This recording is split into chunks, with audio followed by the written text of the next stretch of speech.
What's good, people? Welcome back to my Immigrant Diary, the podcast where we talk about immigration stories, the wins, the struggles, the confusion, and the glow ups. My name is Precious. And my name is Wally. Wale, how are you doing today? Doing pretty well.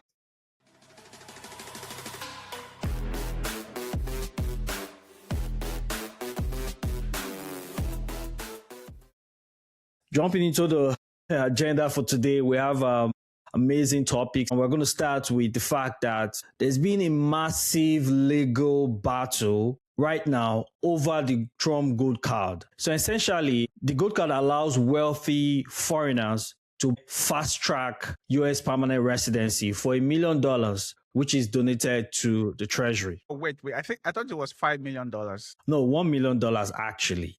I'm pretty sure it was $5 million when it started. Maybe they revised the number to $1 million. When it was first mentioned, it was in the news, but currently it is $1 million. That's the actual value. Okay. It's still a lot of money. I It's don't a lot have of a money. million What are you dollars. saying? So, which is what has led to the legal battle right now. Okay, critics and even university professors are suing because the clear argument is this Trump gold card skips the merit-based line. So it's like if you have money, you get US permanent residency versus talent, expats that the US economy really needs. This is why they've taken the action to sue the Trump administration with regards to this gold card. Yeah. I did read the article a little bit that talked about that. And they have like several points that I think in law terms it's called charges, several charges in the lawsuit that is brought against the Trump administration. One of them, a part of the lawsuit says that at bottom, the gold card program overrides Congress's choice, both as to who qualifies for employment-based immigration and and under what conditions agencies may collect revenue.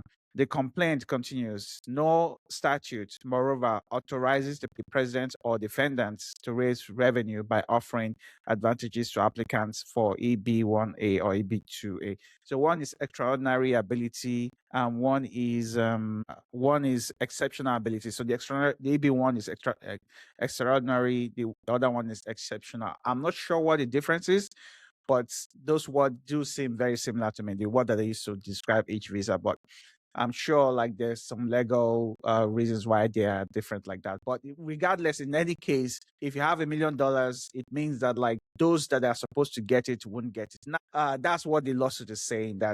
It's basically means that even if, and the process can take several years, like you've applied, you're on the line for several years, and just because someone else has $1 million, you're not gonna get a visa. And those visas are very limited. They're more or less on first come, first served basis.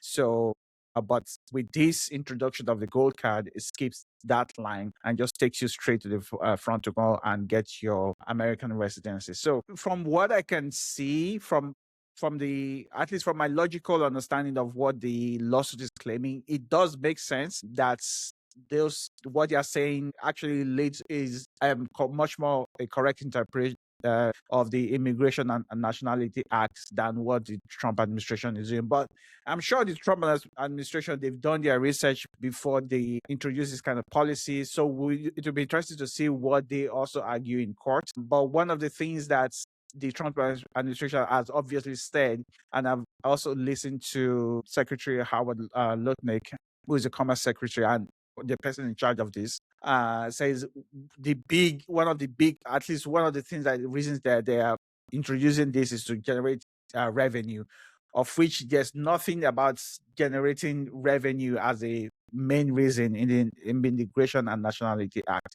So maybe I don't understand what the act says, but if you're a lawyer, if you think that I'm getting it wrong, please explain to us why you think that the Trump administration is right about using the INA in this way to be able to provide gold cards to people. So from what I see, it's going to be it's one of those that it looks like it's going to take a while in court. Now, I'm not sure what the process is going to look like. Maybe it will get to the federal Supreme Court. But one thing I'm curious about is what is going to happen to the people that already paid? What do you think?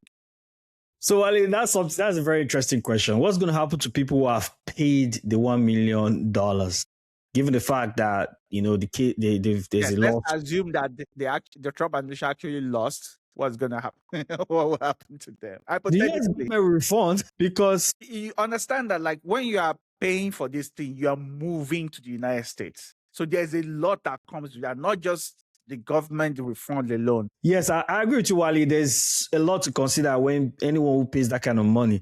But understand that if this thing is frozen and people who have paid cannot get the permanent, US permanent residency, in my opinion, I only see one way forward, which is a refund, because making the payment is separate from getting the permanent residency, because it's a different process. It's a process, right? So payment is usually upfront before paperwork are concluded, right? Therefore, even if you've made the payment, you have to wait for the paperwork. If the paperwork does not come true, there's nothing that can happen. There will be a refund. It's quite unfortunate that this is what is likely to going to happen if, quote unquote, the Trump administration lose the case. Okay, so moving on. So while the wealthy buy their way into the US, right? Now, what happens to those who follow the rules? An Irish man living in Texas, married to a US citizen with a valid work visa, no criminal record, yet he has been in ICE detention for 5 months. Wale, this is a very touching and insane story. Like, how does this happen? If you look at all I've listed, right? But continue. Yeah, well, if I look at all I've listed, there's no reason why it should be in ICE detention. But the story, I don't know if you've read the story, but the story shows that he was out on his business. I think it was a plastering business he has or something. He was out doing some shopping and he was picked up, not because he has a criminal record. And for me, it's interesting to know that this situation with ICE is not race-based. It's important to state that that's not race-based. Like, an Irishman is a European. So, and it's not the first. We've talked about people from Poland, from other European countries that have been picked up by ICE and have been deported. And so it is quite I'm so in my head I'm thinking, how did the stop happen? Like, how did they make the stop? Like the stop, he's Caucasian, like, how did the stop happen? Do they have a record of him? Although it is stated in the story that he came in with a temporary visa, overstayed the visa, got married to a US citizen, applied for his permanent residency with the green card. He's in the green card process, and part of the green card process is that you can get a work permit while you're waiting for your green card application to go through and pick up your green card. Guess the crazy thing. ICE held this man, and as a result, he missed his green card interview appointment. And there's been an argument that he signed he signed a document agreeing to be deported, which he claimed he did not sign. There's argument of false signature in the local. I mean, there's a link in the description for anyone who wants to read the story. It's just insane. The part of the story that caught my attention is the fact that Heist held him, and as a result, he missed his green card interview appointment. And so what happens from there? Yes, it's definitely one of those tough stories where you have an individual who's trying to legalize his stay in the United States and is in the process of doing that. As long as the Google application is still ongoing and is in good standing, he has a legal authority to remain in the United States. Now, even barring the overstay of his visa that he did, which I don't know. Again, I'm going to also put a disclaimer here. I'm not sure. I don't know if that overstay actually affects anything else beyond his work permit, or even negates his work permit. Maybe that might be the opinion of ICE. Regardless, like, he's currently fighting. Obviously, he's fighting right now. That's how we came to know about it. His lawyers also made it public, and is also fighting aggressively to be able to get him out. So again, this is one of those things I'm not sure if this is the best way to, because all this is expensive. Like, as far as from the government perspective, like you are spending money to be able to litigate this, to keep him in detention, to carry on the process. This is a lot of money that is going into this process, where is not one of those that is obviously deportable. It's one of those that you have to actually fight a long time to be able to deport. But I read the story a little bit. One of the things that it didn't match up to me. It says the man has been in the US for over a decade, over 2 decades actually. Two That's 20 decades. years. How long has he been married? When did he start this green card application? Those questions are the questions. So did he overstay his visa for like 10 or 15 years? Then now did like got married, then now started his application. So those are the things that will be, as a law enforcement of agency, those are the things that will stand out to me, that a lot of things just don't match up in this guy's story. And so even though he has the right work permit, the timelines of how long he has been here, that means he has been here illegally for a long time. What has been going on during that time? How has it been surviving? Those are the kind of things that you start to question, and you really want to, at least from a logical perspective, want to get to the bottom of. I think that's probably even why that's my best guess. That's why he's in detention a lot longer than it should, because usually, like, it's either they already shut the case down, deport them home, or they release them back into the public. But in this kind of case, there's just something that doesn't add up. That's what I see. I think the challenge, that he has to be able to prove that he is actually as legal as legal can be, as a legal resident can be. Yeah, well, I hear you on that. I think for me, another angle is the fact that, even the Immigration Act, even if you've lived in the US, if you overstayed your visa, irrespective of how long you've been in the US with an overstayed visa, and you get married to a US citizen and apply for a green card, your overstay will be forgiven. That is the Immigration Act. That's why it's arguable. Like, this situation is very peculiar, because he's on the right path. Beyond the fact that he overstayed his visa, he has no criminal record. So it's not like, we know he's been held because he had a criminal record from way back.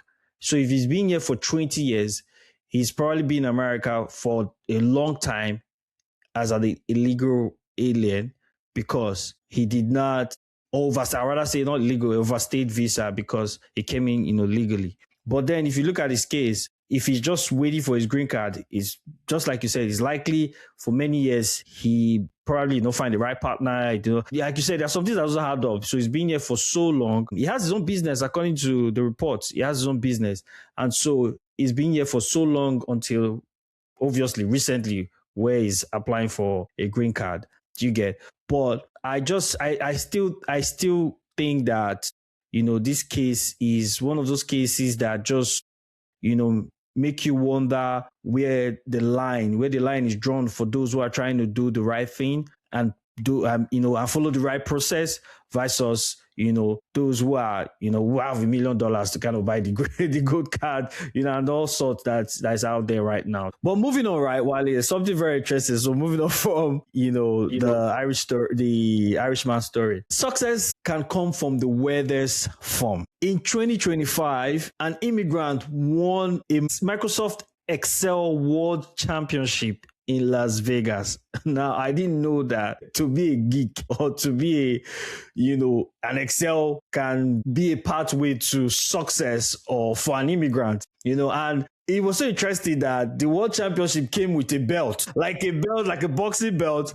And not just that, the prize money was $5,000. But for me, it was shocking to really hear the story, to find out that there's an Microsoft Excel World Championship competition where people, sit on the computer, just like esports standards. I mean, you can check in the description. There's a link to the video, in Las Vegas, where people sit down to solve Excel problems, like Excel calculations, to win prizes, and someone comes out to be the world champion.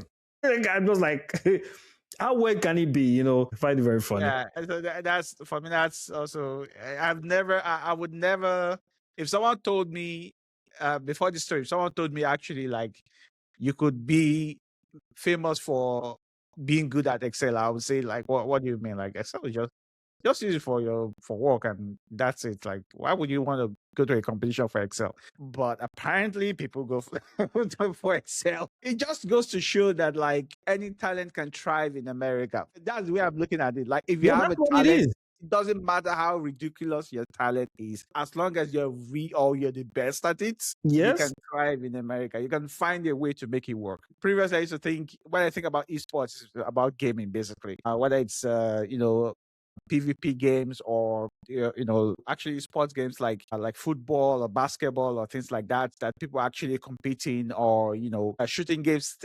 All these different kind of games like that, people actually compete to be the best. Those are the only ways that I'm thinking about it. But apparently, the world is much bigger than that. Like as far as as long as it's on your computer and it's something that you can be better at other people, apparently it can be considered as an esports. So congratulations to him. I hope he really he enjoys his fame and is able to really thrive in. I think he's living in the United States now, if I understand correctly. Yes, he's an immigrant from Ireland. He's in New York.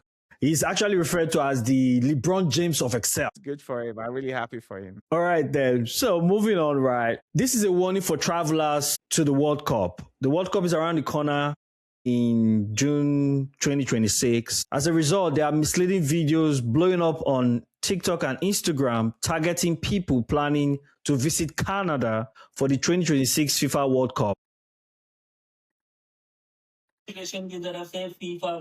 Videos posted to Instagram and TikTok, like this one in Urdu, tell people they can get a special visa for the FIFA World Cup, a package including tickets, consultancy, and embassy fees for about 2,000 Canadian dollars. This one in Hindi shows a young man promising Canada isn't going to refuse any visitor visas, urging people to submit applications for family members too.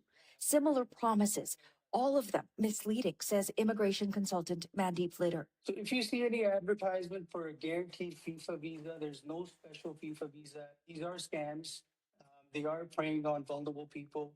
Litter says anyone coming for the games has to go through the normal checks. They look at your ties, your finances, whether you can visit Canada and return to your home country. That's one of the main factors. Analysis from the CBC's visual investigations team revealed the social media accounts connected to these posts are based in multiple countries, including India, Pakistan, and Canada.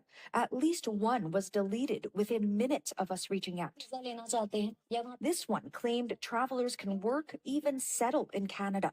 When Qatar hosted the 2022 World Cup, hundreds of migrant workers were hired to build the stadiums. But Canada's venues in Vancouver and Toronto already exist, a message the federal government is trying to get out across the world. So if someone's saying, if you pay me this, I can get you a job visa to go to Canada to work on the World Cup, that's false. That's a scam. Don't fall for it. Scammers claim there's a special FIFA visa that lets you work, stay long term, and even settle permanently just by buying tickets and attending matches. Canadian officials have come out to debunk this news and this story. There is no special FIFA visa than the regular visa, tourist visa for travelers. What do you think? Okay. Okay. It's definitely easy to fall for traps like that, especially online these days when there's a lot of, I will say there's a very thin line between reality and what is unreal, especially in the world of AI. Like anyone can create anything with AI and it's going to look very real that you can actually travel just by buying ticket and attending the World Cup. And there is a lot of situations where a lot of people might not have the information that they need to be able to get there. It's not that the information is not available to them.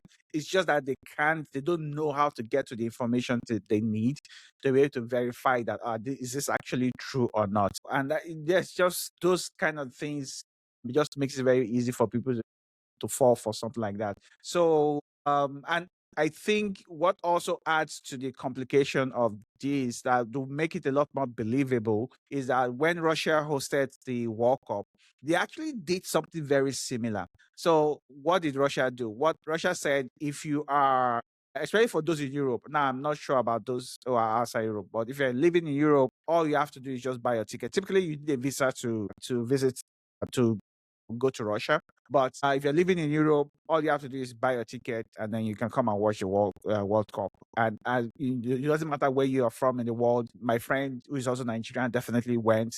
He actually made it like a big vacation thing, traveled through Albania, Belarus, several countries before he now arrives in Russia to go and watch Nigeria's match. So that was what Russia did, and I think the scammers are just by using that as they will say, oh, in 2002 Russia did this. Now Canada is also doing the same thing, and it's going to be definitely going to make their story a lot more believable that way. So I those elements that I see as surrounding that would make people fall for it. I'm talking about it so that if you're watching this video, please be aware. Don't fall for anything that has to do with oh, if you're coming to either US or Canada, there's no special FIFA visa. The only FIFA visa is the regular visa that already is designed for people to come and work temporarily in the US or Canada, especially during periods like this. We talked about the HUB visa on our last podcast, which is the US is adding additional 60,000 just to be able to bring more people to deal with all the increase in labor needs during the World Cup and also beyond. US is doing something like that. Canada would probably do something like that, but it is still the regular visa that permits you to be able to live or work in US or Canada temporarily. So please don't fall for that.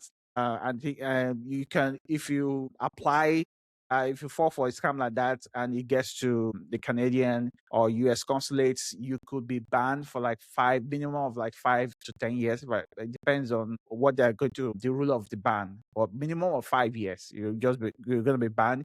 You lost your money, you lost your investment, you lost your time, and you just don't need something like this. So please be careful and easily. Like I'm pretty sure, like if you're denied or banned, the scammer is just gonna say, "Oh, you are unlucky," not knowing the reason why you were actually banned. That what you are applying for is actually illegal. So I really implore you, please don't fall for any scam like this. Try as much as possible to go to the source of the information, which is the Canadian or the US government's website. The consulates there, you can find the information online and then give them a call, write them a letter, or usually they will have the information about visas there. And even these days, just Google whatever your needs are, which Google has integrated AI into their search.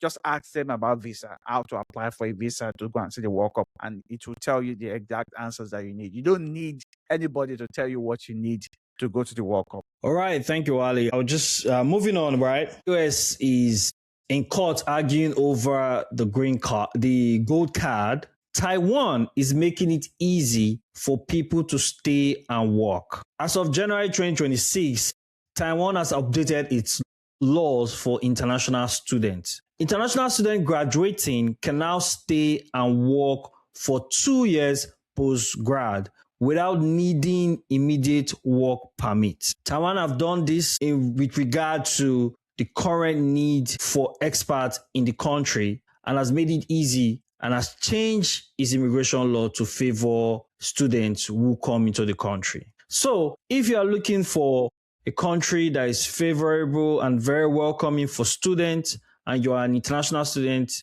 you're someone desiring to be an international student in Taiwan, check the description. We'll drop the link of how you can apply for the Taiwan, for the visa in Taiwan. And also, interestingly, Wally, Taiwan has the gold card, like what we call the green card in America. In Taiwan, it's actually called the gold card. So I'm thinking maybe Trump got gold card from Taiwan. But Taiwan have always called it the gold card. I think the president just like gold. That's has always like gold. Trump likes gold. But anyway, in Taiwan, it's called the gold card. And for certain, experts or degree or college student graduates, you only require 3 years in Taiwan to be able to apply for permanent residency. And so that's a very beautiful thing Taiwan has, set up for to attract international talent. Yes, that's pretty good. I think I read a little bit about the article also. I read into the article rather, and it says that like even typically like there's a general like minimum work requirement, and this is even being like removed or waived. Like if you're a student, you don't need to meet the minimum work requirement to be able to get a job as an expat or, as a um as an immigrant over there. I'm not sure. I don't know the details of, there could be many reasons why it happens. Maybe a decline in population, working population, maybe an increase in the productivity of the industries, and they're looking for people to fill in the gap. I'm hoping it's the latter, because that actually helps. That means that the country is growing rapidly and they need people to be able to help the country grow as much as it can. So, but regardless, like, this is a very, very big opportunity if you're a student, if you're still thinking about where you want to get, whether you're master. Typically, if you're coming from a different country, you're going to go for a master's in a place like Taiwan, a master's or a doctorate. It's really very welcoming now, and it's going to help you settle in this. Like Precious says, we'll leave the links down below. Please do your research as much as possible. Make sure that you get all your information from the Taiwanese website, and make sure that you have all the requirements to be able to start the process and also get to the end goal of what you want. Whether your dream is to become a Taiwanese citizen, I'm not sure if they have paths to citizenship. You should look that up. But at the very least, you have a path to permanent residency, and that means that you can be confident in applying, and then when you are done, be able to get to become like a permanent resident. Now, I would say that yes, Taiwan is doing this and it's wonderful, but US also has that. I think the only difficulty right now with students in the United States is the issue with the $100,000 with the H-1B. So that's scaring off a lot of companies from what I'm hearing. So I really hope the United States is seeing these examples of what other countries are doing to try to bring talent and also keep talent in their country, and we are able to just help, especially students that study here. They've already invested a lot by studying here. Like, it's not free to come and study in the United States. It's not free. So it's only going to help the United States when they've already studied here. They already have the skills. Just make it a lot easier for them to be able to transition into the economic, I would say, whether productivity or production in the US. All right, Wally.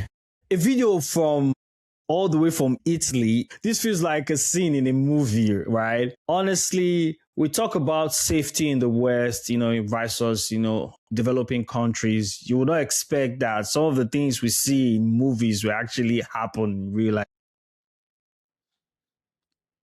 Guarda, stanno rubando il furgone, guarda. Guarda.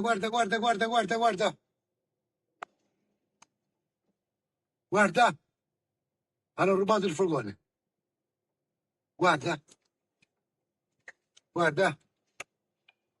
Cristo santo. Hanno fatto scoppiare in diretta. Guardali. Guardali.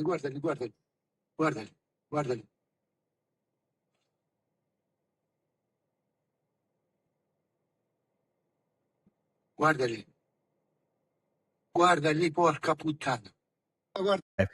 This happened in Italy on a hot Saturday afternoon. A gang with automatic rifle in black and white overall, military grade style,